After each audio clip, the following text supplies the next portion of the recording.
Let's do this. Hey guys, Harsh here and welcome back to Technolobe. Just the other day, Xiaomi launched the Mi A2 over here in India and it seems like a pretty interesting phone. Now before you go ahead and try your luck in the flash sale, I want to talk about 5 important things that you should consider before you buy this smartphone. So without wasting any more time, let's begin.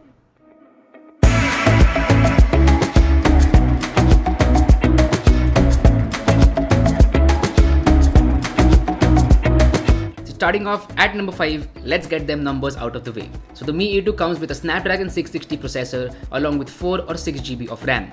Now at the launch you will get only 4GB RAM variant because the 6GB RAM variant will be coming later on. Xiaomi did not exactly specify what date it will be coming on, but if you want the 6GB variant then you have to wait for some time.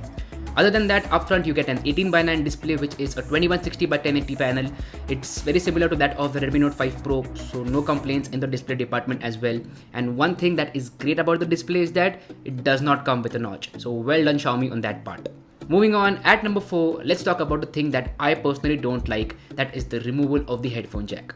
So yeah, the Mi A2 doesn't come with a headphone jack, which is kind of annoying because the Mi A1 had a great headphone jack. It was a high quality DAC, it could drive some really good headphones like high-end headphones, and it was appreciated by everyone. So there's no reason to remove the headphone jack in the Mi A2, and that is a bad move by Xiaomi. Moving on, at number 3, let's talk about that software. So unlike most Xiaomi phones out there, this one comes with stock Android. It does not come with MIUI because the hardware part of this phone is handled by Xiaomi, but the software part comes from Google because it is under the Android One program. So you get stock Android, completely clean experience. The only couple of apps that you get extra are Xiaomi apps, which include the camera app, the Mi Remote app, and you don't get an FM radio, which is again kind of annoying. So if you listen to radio, this phone does not have that app. Yeah, so there you have it. But anyway, apart from that, you get a very clean software experience and you will get timely updates from Google itself. Now do make a note that there were some issues with the Mi A1 in terms of software updates and stability, so you will have to be patient about the software updates. Even though Xiaomi claims that you will get the fastest updates out there, it is gonna lag a little bit, like you are gonna get the updates a little slower, so you have to be patient about that and do make a note about that.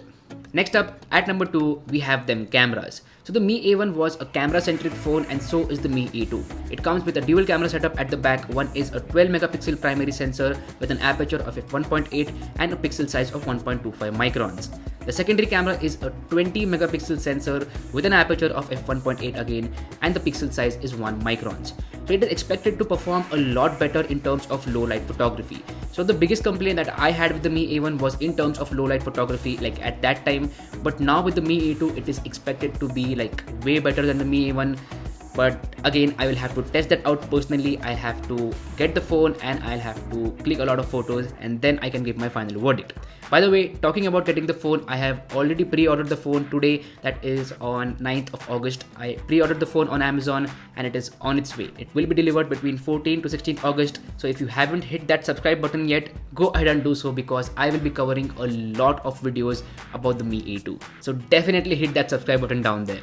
Okay, last but not the least, at number 1, this is the biggest aspect that I am worried about with this phone, that is the battery life. So it comes with a only 3010 mAh battery, which seems really less on paper because with that new 18:9 display, the Snapdragon 660 processor, the 3010 mAh battery seems kind of less on paper, but again I will have to test it out and I will give my final verdict when I get my phone in the hand. But if you're considering buying the phone right now, then do make a note that please watch a lot of reviews about the battery life and then make your decision, because I am kind of skeptical about the battery life. If it would have been around 3500 mAh, then I would be okay, but 3010 is kind of less. Now I know that this phone comes with stock Android, so yeah, it is going to perform better in terms of battery life, but still I would say please watch a lot of reviews and then buy this phone, and if you can wait for my review, that would be awesome.